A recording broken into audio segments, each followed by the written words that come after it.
Hello and welcome to Bristol, where today we're looking out over Isambard Kingdom Brunel's spectacular Clifton Suspension Bridge. Brunel famously called it my first love, my darling, which I understand, but for me is maybe a bridge too far. Welcome to a brand new episode of Landscape Artist of the Year. It's Heat 3, and as 8 new artists enter the pods, they're confronted by a daunting and dizzying view. Have I painted a bridge before? No, I haven't, but there's a first for everything. Fortunately, they've brought along some friends to keep them grounded. Until he's got his own pod. I mean, look at that. As always, they'll be working under the watchful gaze of our 3 distinguished judges. So you're doing all sorts of stuff you don't normally do? Yeah. Well, look, you've got to go for it, haven't you? And alongside are wildcards, most of whom are playing nicely. But there's always one. Chris, there are 50 wildcards. 49 of them are looking that way. Yeah. For the winning artist, the prize of a lifetime awaits. They'll be travelling to southern France, a region that's inspired some of the greats of art history to carry out a £10,000 prize commission for the prestigious Courtauld Gallery in London. So who will create a riveting work of art? I've got a larger brush at home. That really I couldn't even fit it in the car. And who will burn their bridges? I think just the expanse of that view, it could be a complete disaster.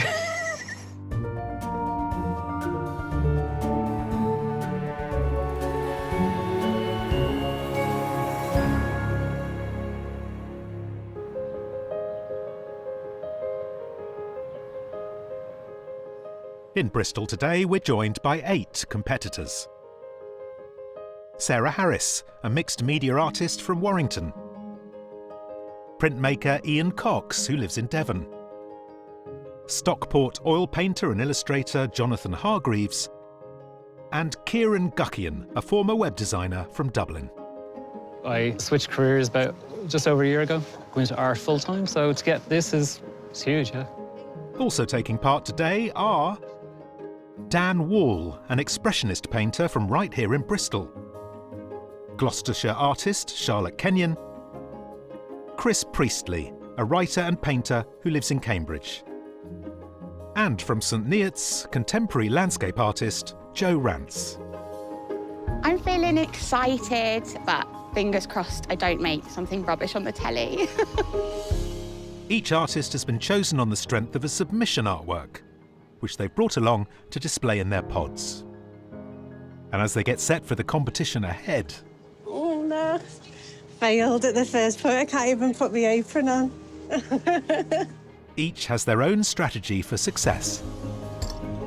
Mostly I'm aiming to not paint something bad, something that I'm not going to immediately destroy, which happens quite a lot.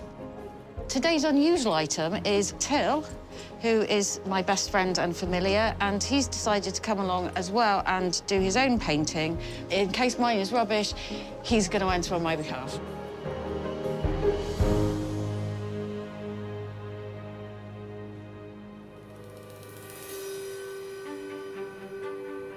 Artists, you have 4 hours to complete your artworks, and your time starts now.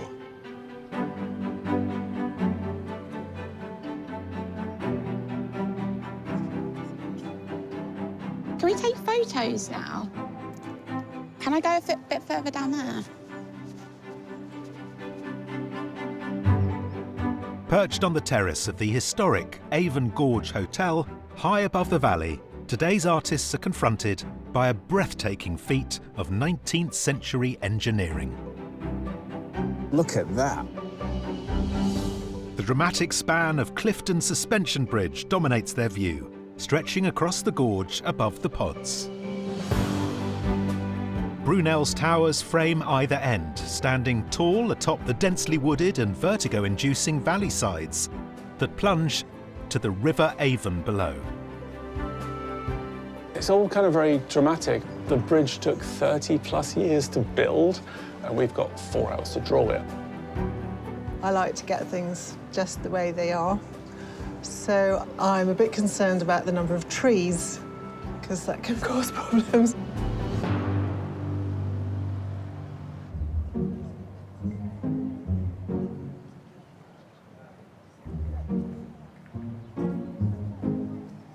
Today's view is marvellous in some respects, but potentially treacherous in others. So I am doing a panorama. It's a panorama, basically.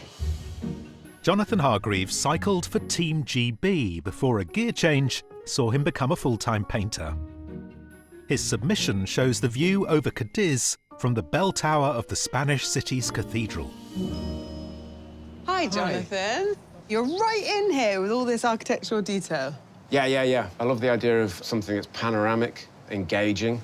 Those things really float my boat. And it's difficult because the bridge is so bloody enormous. And I think actually this foregrounding gives you a jumping off point for your eye to settle. It does. The initial photograph is slightly fisheye, so there's a bend. And then we go to your fabulous submission, which again has got the same sort of perspectival drive. Yes. You've given us this fabulous window. We're rushing over the view. It's just very large brush strokes that imply sort of stonework. I mean, this one is like... I've got a larger brush at home. That really I slap couldn't even it on. fit it in the car. That's so funny.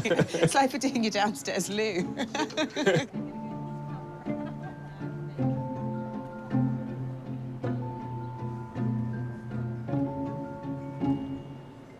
I'm very emotional when I paint. I think what sets my work apart from other artists is probably the struggle that goes into it. Born and bred Bristolian Dan Wall describes herself as a classic tormented artist. Her expressive submission in oils is of Glencoe's Three Sisters and represents the close bond she shares with her own. Hi, Dan. I feel like I've come in at the end of the challenge. What are you going to do with the rest of the 4 hours? I don't know, like sometimes I start painting and it doesn't go right and I sort of have this tantrum. So this could be my tantrum piece. Oh, I see. I'm such an emotional painter, so I'm just winging it. Well, your submission made us feel that you weren't winging it. Just the way in which the paint is applied and the layering, it's got a real vitality to it. Thank you. So today, what made you decide that you wanted to focus on that section there? Things sort of have an energy, and so I'm just going with her. I just kind of feel like this... female. All great things are female. Oh, well, that's true, but I didn't know about No, bridges. she's a she. OK. So, yeah, she's singing.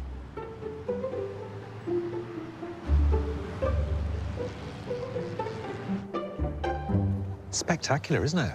It is fantastic. Yeah. I mean, and a lot of it has to do with sort of angles. We're sort of looking up at a bridge, and there's a kind of abyss. It's just beautiful. And this sort of wall of green that's facing us. It's a really steep drop, isn't it, down to the Avon? I mean, it's fantastic. There is a problem, of course. It's very wide. Right. And it's very deep. Right. So a lot of editing has got to take place. And also, the sun is sort of coming in and out, and that's also problematic. But that's, you know, the joy of painting outside in plein air. It's a beautiful structure. Who built it? The person with the best name of any name ever that ever existed. Isambard Kingdom Brunel. I mean, with a middle name like Kingdom, you're set to do great things. Oh, yeah. Got a light. While I go off to check my girders, our next artist is busy solving the puzzle of today's view. When I'm painting a landscape, I almost treat it like a jigsaw, kind of just build it, and then, fingers crossed, something that looks like what I'm trying to paint actually comes out. Jo Rance is an artist with a love of rural landscapes. Working in acrylics, she constructs an image in brightly coloured and textured patches, as in her vivid depiction of Dartmoor. I can see a bit about where you're headed because of your glorious submission. Yeah. I really remember this work because I really loved this sort of interplay that you had between something that felt like a tapestry or a textile. Yeah. But at the same time, you know, you really thought about like the texture and the feeling of a landscape. Yeah, I try and take the forms from the actual landscape. As soon as I've got the sort of jigsaw of the painting down and the areas and everything, I can go in and I do like stippling and like little marks. And that gives us that tapestry feeling because they're all resisting each other. Yeah.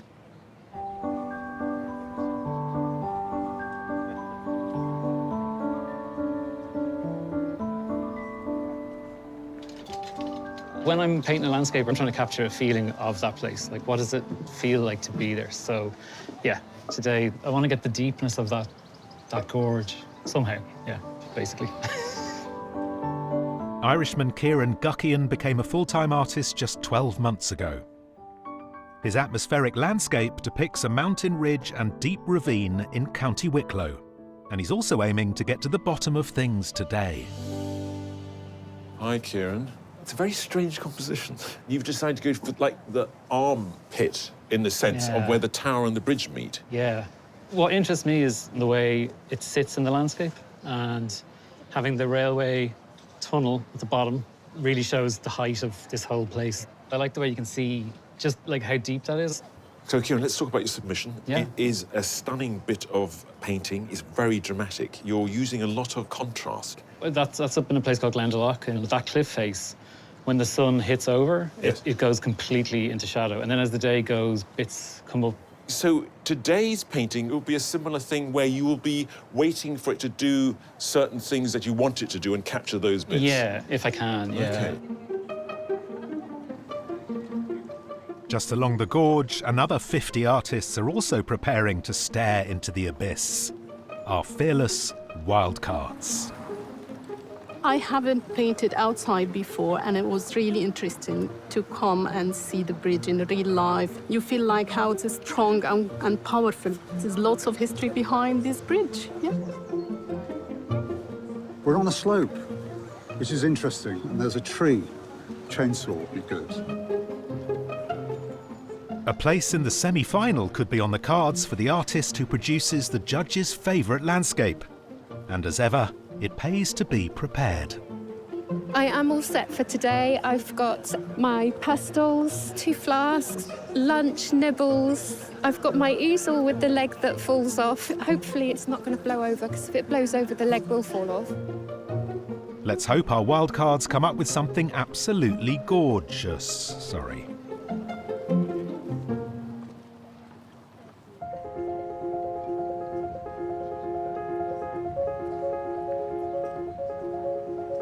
It is tricky with all its changing light. I'm working a bit bigger than some other people, so it just adds to the complexity. My textures and patterns come from what I see, you know, light and dark. The sunlight going in and out, it's fine painting-wise, it's just quite hot. And Joe isn't the only artist feeling the heat. You're doing great. If you want to step away from it, start bashing out another. All right. You can do that. Well done, I'm having a meltdown. I've decided I'm going to start another one. I'm like, oh, for heaven's sake, I'm going down in flames on TV.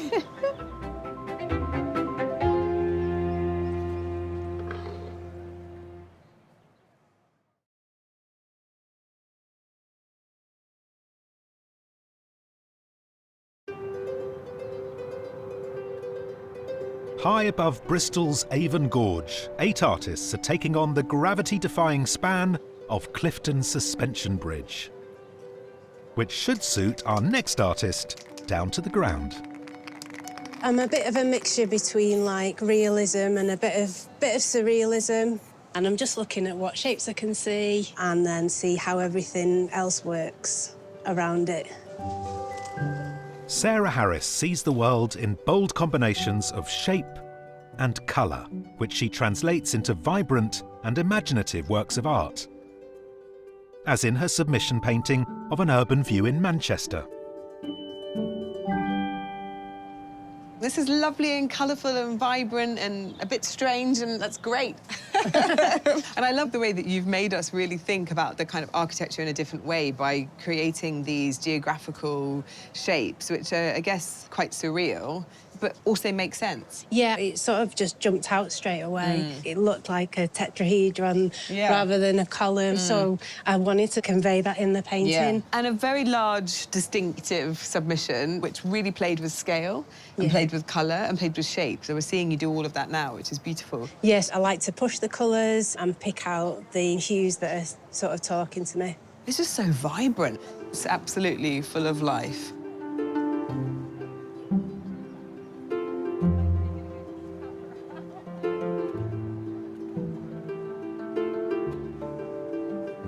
I think I'm just going to try and zero in on that end of the bridge there, because it's quite a striking, monumental kind of shape, and I want to give it that heft. Chris Priestley divides his working time between painting, writing, and illustrating children's books. His snowy submission landscape in acrylics is a view of Gonville and Caius College in Cambridge, the city he calls home.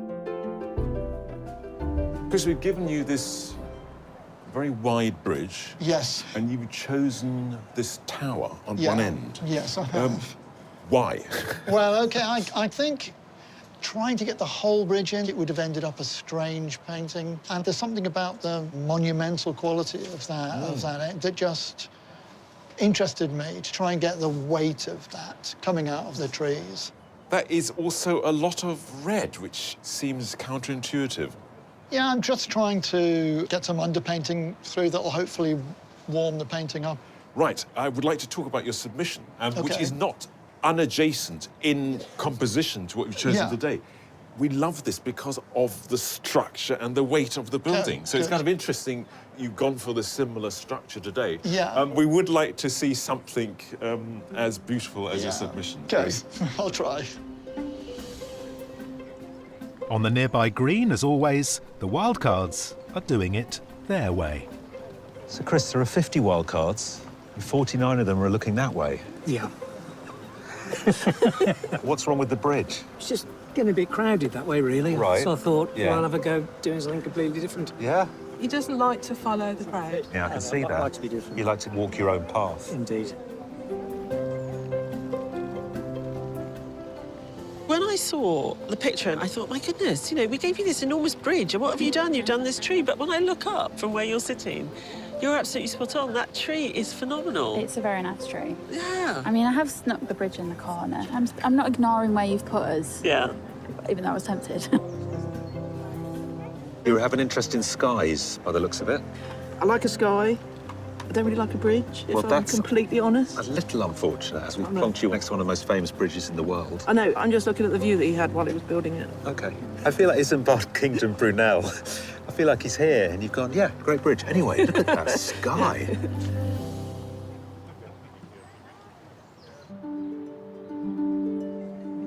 With the wildcards being contrary, back in the pods, things are decidedly more black and white. What I'm working with today is charcoal. I like working tonally, and so there's no colour to worry about.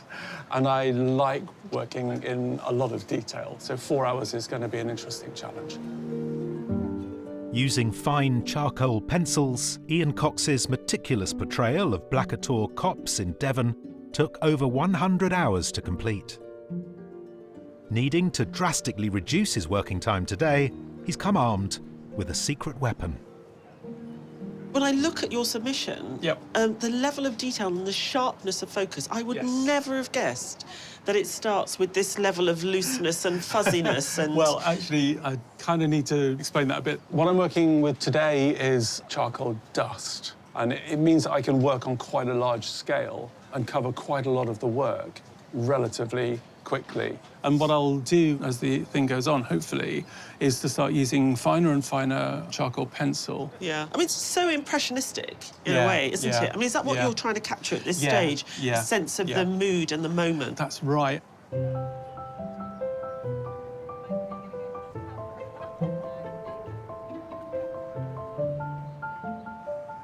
I'm a very precise painter. I think you would know one of my paintings from the detail. And also, with the small areas of flat colour, it's a bit like an old-fashioned travel poster. Despite living in the pastoral perfection of the Cotswolds, Charlotte Kenyon prefers to tackle cityscapes and architecture. Her gouache painting of a section of the Jodrell Bank radio telescope was completed using her signature detailed brushwork and opaque tones. So we loved your submission, Charlotte. You show us something that's so profoundly man-made, but then this lovely sense of nature. I mean, really just with that raking light, those gorgeous shadows. Yes, it's October. Ah, so it's very autumny light. Well, you're getting those lovely flat tones at the moment. Is this how you always work? Yeah, I have always been a meticulous painter, and gouache forces you to be a bit more formal because of the opaque nature of it, I think, yeah.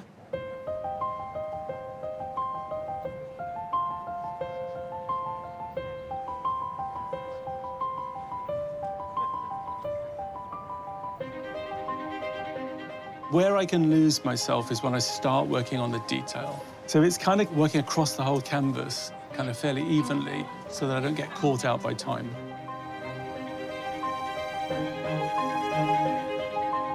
The bridge, it might be a little bit too simple, so I've elevated the bridge to lift it up against the landscape.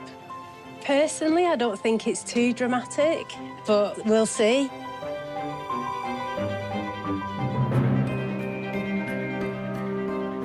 My stated aim at the beginning was to give that end of the bridge a bit of weight. It's still got a way to go yet, and plenty of opportunity for me to do something horrendous to it.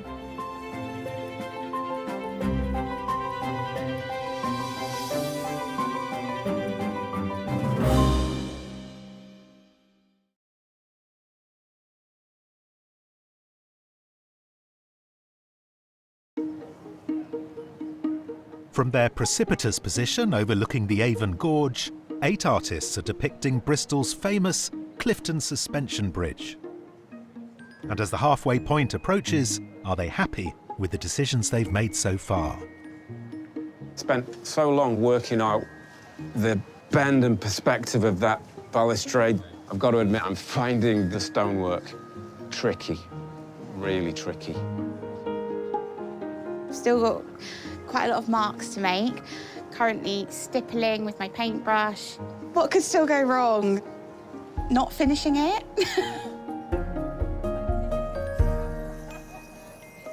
What was it that you didn't really like about this? I'm here to be your kind of painting therapist. You work through all the problems and then you won't repeat them. I wasn't happy with, you know, the pillar. It sort of looked like it had deflated somewhat. Yeah, A bit like myself. But listen, I think you need to fall in love with your new picture and you can make up for the time. I'm sure you can. Yeah. Do it. Yeah, exactly. Right, thanks, Sarah. My pleasure, my pleasure. I'll send you my bill later. Okay.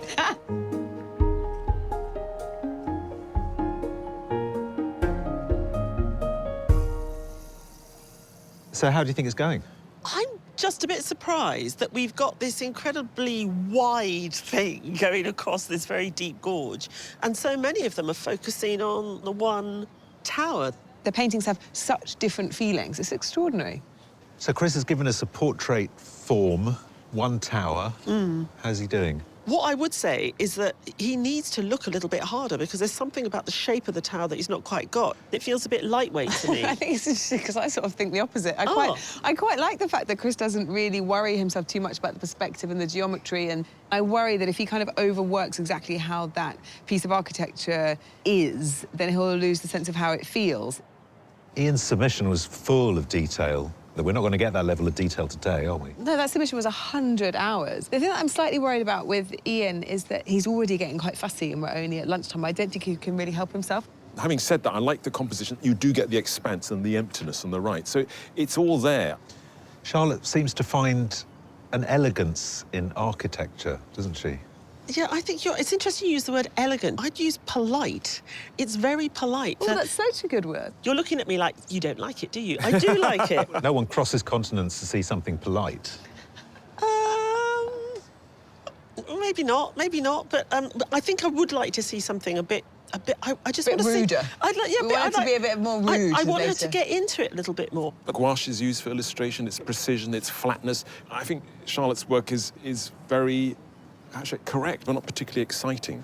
I look at Kieran's 2 works of art, his submission, what he's doing today, and you're invited to this empty place, and it's not the main attraction. It's like, no, don't look at that. Yeah. Follow me. Have a look in there. Yeah, Kieran loves the depths, doesn't he? He wants to go right down there, and I love the way it's coming together. I think it's rich, it's deep, it's full of story. I think Kieran's found an elegant solution to giving us the sense of the verticality. My problem is the greens he's using, they're very, very flat. So I think he's got to start finding differentiation. Jonathan is giving us that kind of wide-angle distortion thing. He's got the sweep of the balustrade, you've got more of the expanse of the bridge, but I just feel like he's got so much left to do. I worry that these big brushes, I've started to not look at the sort of splendour of that drawing. I'm looking at the chunkiness of the paint marks. Jo is bringing some swirly, psychedelic...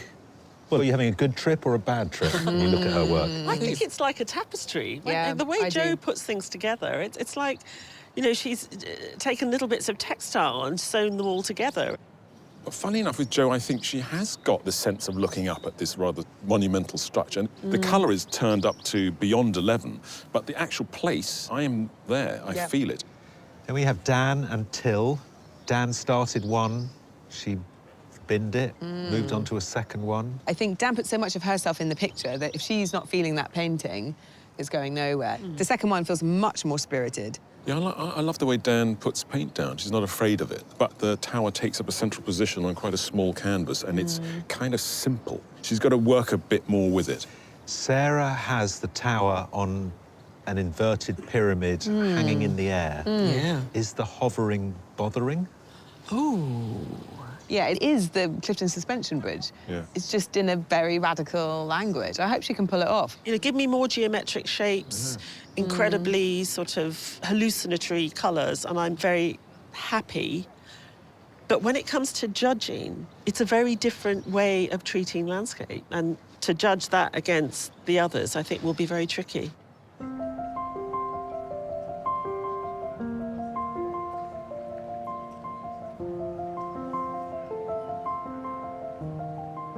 You're lost in a world of trees, but toned it right down. I mean, what I'm looking at is a lot brighter, and in your world, everything's always a little bit darker. Yeah, I think that's just I think it's just the palette I use. I've always used. Yeah. I think I tend to desaturate a little bit. And it kind of gives it quite a moody quality. Yeah. Do you think there's a danger of overworking it?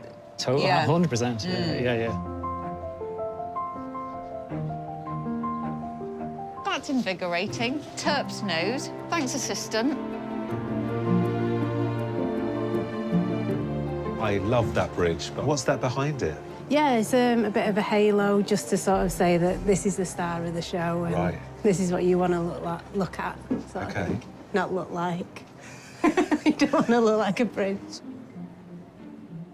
The star of today's show, Clifton Suspension Bridge, is one of the UK's most famous architectural landmarks. But designed in 1831 by the 23-year-old Isambard Kingdom Brunel, from the outset, its construction was beset by problems. Isambard was completely obsessed with detail, but he was really bad with finance. And so the project kept running out of funds. In 1843, work on the bridge was abandoned. It was called by many a monument to failure. The only parts that had been constructed were the stone towers and the abutments. When Brunel died in 1859, he was one of Britain's most celebrated engineers, having designed the world's first ocean liner, numerous bridges, and the Great Western Railway. But with the project he called his first love, unfinished. When Brunel died, the engineering community wanted to complete it as a memorial to him. So two engineers, John Hawkshaw and William Henry Barlow, who were working on demolishing Brunel's Hungerford footbridge in London, took Brunel's chains from that bridge and raised the funds to install them here and complete this bridge with Brunel original parts. Finally completed in 1864, today the bridge is a Bristol icon and is currently undergoing a repaint, though fortunately there's no 4-hour time limit to worry about.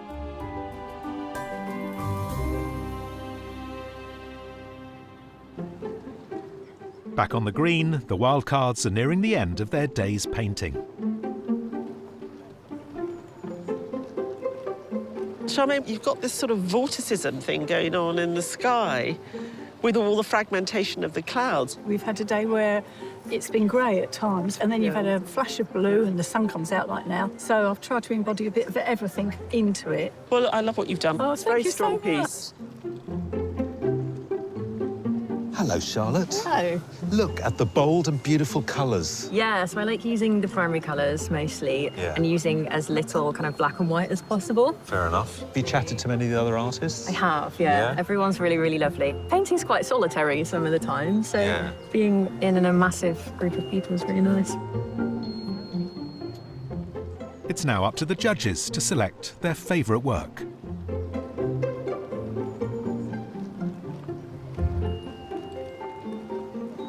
Yeah, that doesn't look too bad. I think we all agreed that you're a rather marvellous painter. Really? And it's Rose Dufton's portrait of a tree, with the bridge in a supporting role that has their vote.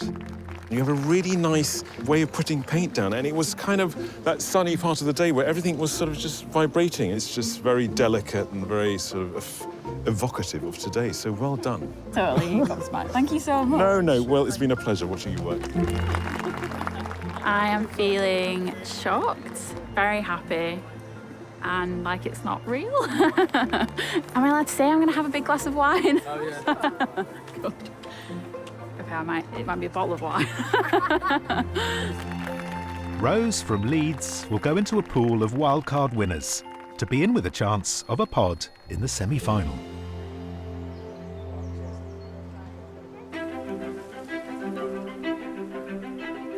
Back on the terrace, our pod artists have entered the final hour of the competition. I'm worried about getting a finished picture. I'm having to use bigger brushes and not take quite so long fussing over the colours. What I've been doing for the last hour or two is putting leaves on the trees. I'd like another kind of 12 hours, but as it stands, I wouldn't be totally embarrassed. I am finally going to try and sort the trees out. I can still do something calamitous to it, in which case it's going in the Avon Gorge.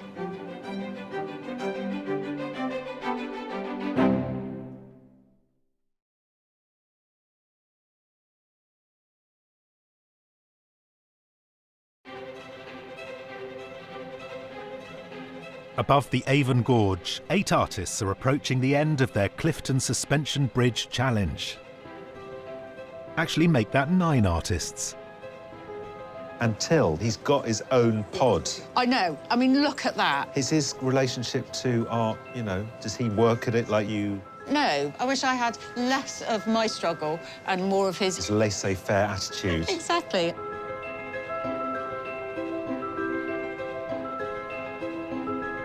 I have a few more textures to add, and I think then I'll just go in with an accent colour to sort of pull it together. There's a slight twinge of panic, but I'm keeping my cool. The masking tape is there to stop the dust from getting onto the white border of the paper. Yeah, it's not perfect, but it's OK. It'll be OK. I don't want to overwork the painting. I'd much rather underwork it than overwork it. But on the whole, it's OK. It's OK, I think.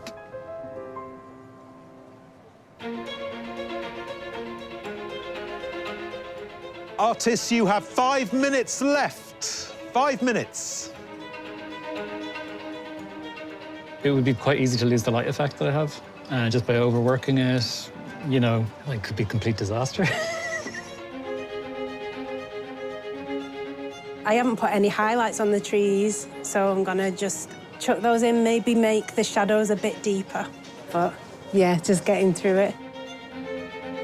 If I had another 2 hours of time, I would use it, but a few minutes is not going to make any difference one way or the other.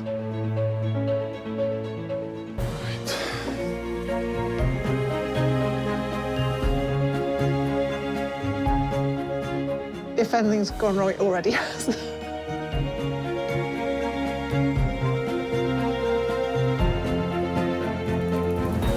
Artists, that is it. Please stop what you're doing and step away from your easels.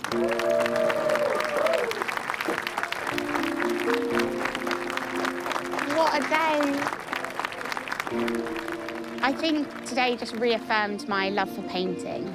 Everyone's been really lovely. All the other artists are lovely. And it's just been a joy, really. Cringe, but true. Our winner today will be one step closer to the title of Landscape Artist of the Year and a £10,000 commission for London's Courtauld Gallery. The prize will take them to the south of France, following in the brushstrokes of some of the true greats of Impressionism, like Claude Monet, whose visits to the region in the 1880s led to a radical transformation in his use of colour and light. What Monet learnt to do while he was down there, and which is apparent in this pine tree in Antibes, is how to use light to create atmosphere and distance. You've got the one tree, and between the shadow of the tree and the cool tones of the distant hills, he's created an atmosphere where you can actually smell the air. I mean, that is magical. The south of France, I mean, it's inspired so many artists to produce really revolutionary work. So we're looking for an artist who's willing to sort of really try and experiment as much as Monet did to produce something extraordinary.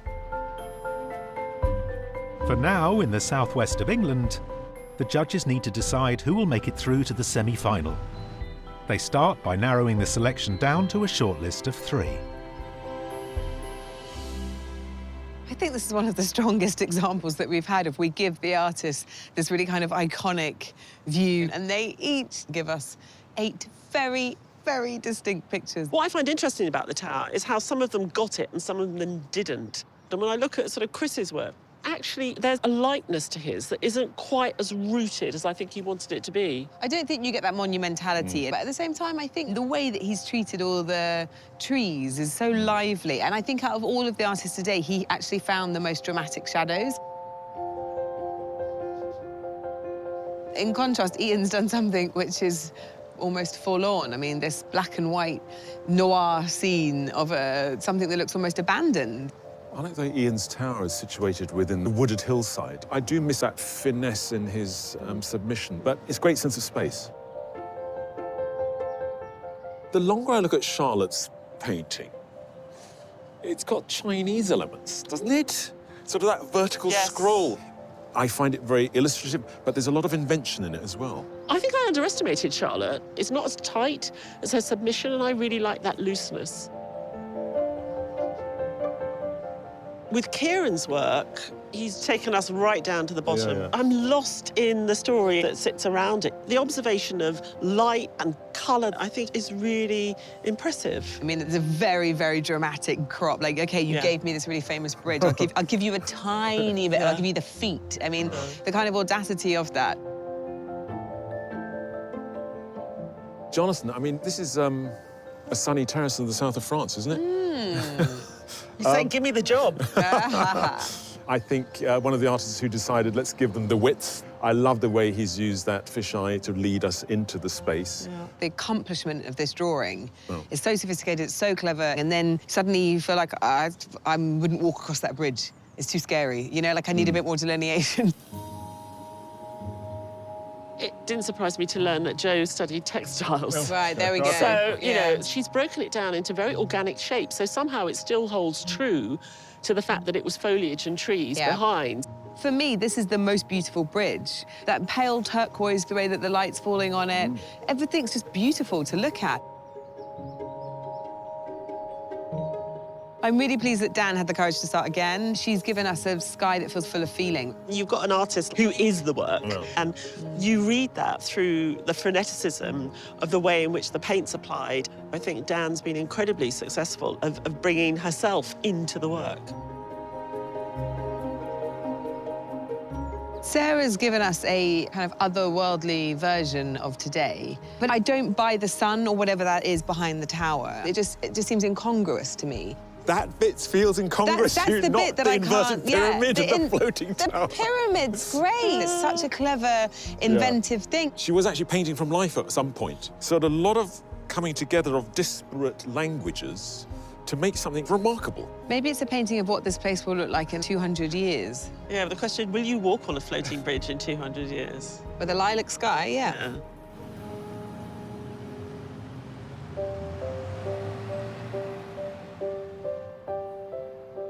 Artists, thank you all for a terrific day. You've all worked incredibly hard. I hope you're all happy with what you've managed to achieve.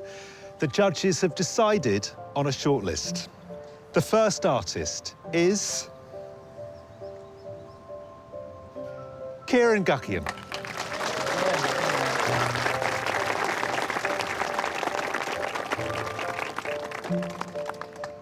The second artist on the shortlist is Jo Rance.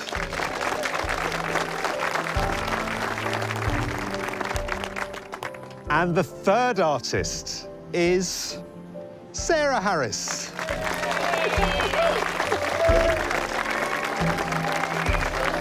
Well done. Thank you. The judges must now choose today's winner. To help them decide, they take another look at the artist's submissions. Our picturesque valley and its Victorian bridge gave us a whole array of works of art today. Let's start with Jo, who gives us great colour.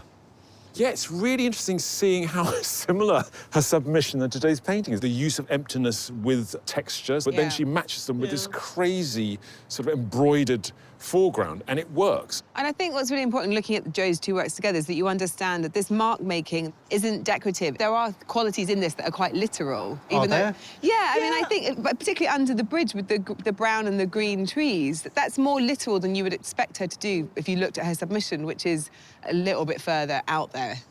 Kieran is very keen to direct our eye, it seems, in his paintings in a certain way. His language is really full of narrative drama, but in a really quiet way. They're really enigmatic pictures. They could be taking on Caspar David Friedrich and the notion of the sublime. You know, the whole point of the sublime is that nature's supposed to be awe-inspiring, and that's why we have that sort of fearfulness when we look at his deep, dark gorges. So Isambard Kingdom Brunel, I think, would have recognised his bridge in Kieran's picture today. What about Sarah's bridge? He would have recognised it in spirit. That's what he was trying to do. Isn't his bridge the squattest, heaviest, most secure? Don't worry about it, guys. This bridge has got you. But has that bridge got you? But that tower is doing exactly that. You know, that is solid, and it's full of magic. And now I look at it side by side with the submission piece. I'm captivated by all those swirls and those patterns in the top right-hand corner. You know, Sarah is an artist who's really led by things that don't interest other artists. What interests me is that you take something like Jo's here, which clearly is not what we were looking at. Those colours weren't there, those shapes weren't particularly there. You know, she's taken what she sees and she's changed it. Yes. Because that's what interests her. And there comes a point where you change something so much, you either take people with you or you don't. So it's just where the artist decides to take us. Jo's example, the things she's painting disintegrate into pattern and decoration. With Sarah, the things she's looking at disintegrate into symbolism and playing with form. So, you know, artists are often leading the way, and, you know, that's what we would like our artists to do.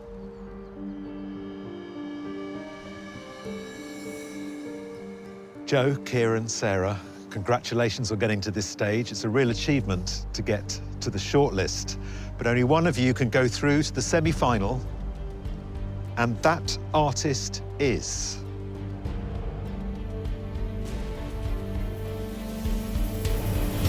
Kieran Guckian.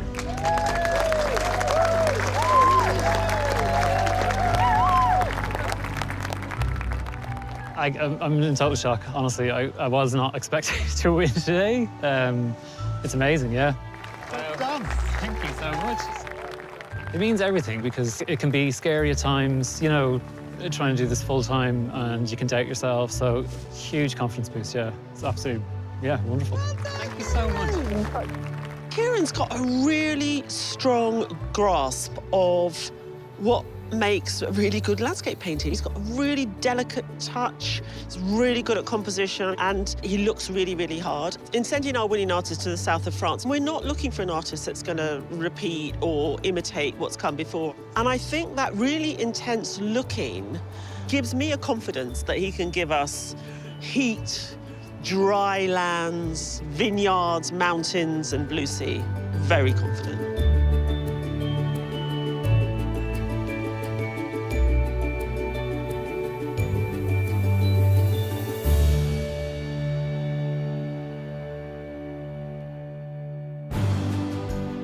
next time.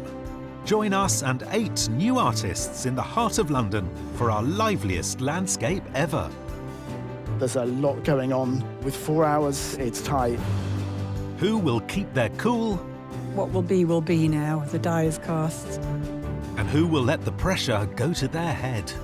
I look forward to completing it without collapsing.